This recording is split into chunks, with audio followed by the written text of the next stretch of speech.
بسم اللہ الرحمن الرحیم۔ مسائل اور معلومات کے سلسلے کا ایک اور پروگرام، شاید اس کا نمبر 82 ہے۔ پچھلے پروگرام میں ہم نے قیوم نظامی صاحب کی کتاب کے حوالے سے کچھ تعارف اس کا پیش کیا تھا۔ آج ہم دو چار قسطوں میں، آج اس کی پہلی قسط ہے، یہ بیان کریں گے کہ انہوں نے اپنی کتاب میں جن تجربات کا، جن مشاہدات کا اور جن انکشافات کا ذکر کیا ہے، وہ ہم اس کتاب کے حوالے سے گوش گزار کریں گے۔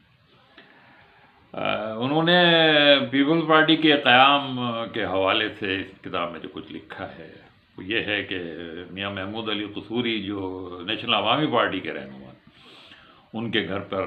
ایک نشست ہوئی تھی ایوب خان صاحب کا ساتھ چھوڑ دینے کے بعد، اور بھٹو صاحب کا ارادہ یہ تھا کہ کسی ایک پارٹی میں شامل ہو جایا جائے، نئی پارٹی بنانے کا ان کا ارادہ نہیں تھا بقول قیوم نظامی صاحب کے۔ بہرحال وہ کہہ رہے ہیں کہ قصوری صاحب کے گھر میں اس طرح کی ایک میٹنگ ہوئی، اور اس میٹنگ سے جب بہت ساری باتوں کے بعد بھٹو صاحب باہر نکلیں تو انہوں نے کہا کہ میں لیفٹسٹوں کو مخاطب کر کے، بائیں بازو کے لوگوں کو، اس زمانے کے، انہوں نے کہا کہ یاد رکھو لیفٹسٹوں، میں تمہاری گردن پر سوار ہو جاؤں گا۔ یہ نظامی صاحب کا کہنا ہے، جو انہوں نے، بھٹو صاحب نے محمود علی قصوری کی رہائش گاہ سے باہر نکلتے ہوئے یہ سب کچھ کہا تھا۔ وہ دراصل نیب میں شامل ہونا چاہتے تھے، مگر نیب والوں نے ان کو وفاق کی پورے ملک میں کسی بڑے عہدے کو دینے کے بجائے ایک صوبے کی شاید کوئی آفر کی تھی، تو وہ انہوں نے نظامی صاحب کے بقول ان کی دوسری ترجیح جو تھی وہ دولتانہ صاحب کی کونسل مسلم لیگ تھی، اور انہوں نے بھی صوبہ سندھ کا جنرل سیکریٹری بنانے کی ان کو آفر کی تھی، وہ بھی انہوں نے قبول نہیں کی، اور نتیجہ یہ ہوا کہ پھر وہ پیپلز پارٹی وجود میں آ گئی۔ اور وہ کہتے ہیں کہ اس کے جو بنیادی لوگ اس زمانے میں موجود تھے، ان میں وہ جے رحیم تھے، علی احمد تالپور تھے، رسول وقت تالپور تھے، یہ لوگ اس میں شامل تھے، بڑے بڑے لیڈر تھے۔ اور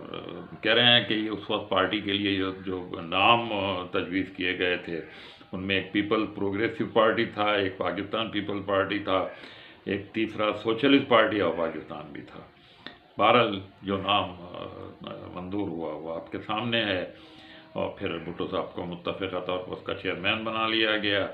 اور کہہ رہے ہیں کہ تاسیسی اجلاس میں 25 قراردادیں منظور کی گئی تھیں، جن میں سے افواج پاکستان کو اور معذر ملت کو خراج تحسین پیش کیا گیا تھا، اور کشمیر، آسام اور سیٹوں اور سینٹوں کا ذکر کیا گیا تھا، قومی دفاع کو مضبوط بنانے کے بارے میں بات کی گئی تھی، کاشتکاروں کے بارے میں بات کی گئی تھی، مزدوروں کے بارے میں بات کی گئی تھی، اور ڈیفینس آف پاکستان رول کی مخالفت کی گئی تھی۔ آپ کو یاد ہوگا کہ یہ ڈیفینس آف پاکستان رول پورے بھٹو دور میں نافذ رہے، جنرل ضیاء نے جا کر یہ ٹی پی آر ختم کیا تھا۔ بہرحال یہ ایک ضمنی بات ہے، اور اس طرح سے پیپل پارٹی وجود میں آئی تھی، اور وجود میں آنے کے بعد پھر اس پارٹی نے پاکستان میں سن 1970 کے الیکشن میں مغربی پاکستان میں کامیابی حاصل کی، اور مجیب الرحمان کی جو مجموعی اکثریت تھی اس کو نہیں مانا، اور نتیجتاً ملک علیحدہ ہو گیا۔ اور بہرحال جو کچھ ہوا اس کے بعد پھر تو انشاءاللہ اگلی قسطوں میں اس کتاب کے اور ابواب پر روشنی ڈالی جائے گی۔ فی الحال انور سعید کو اجازت دیجیے، اللہ حافظ۔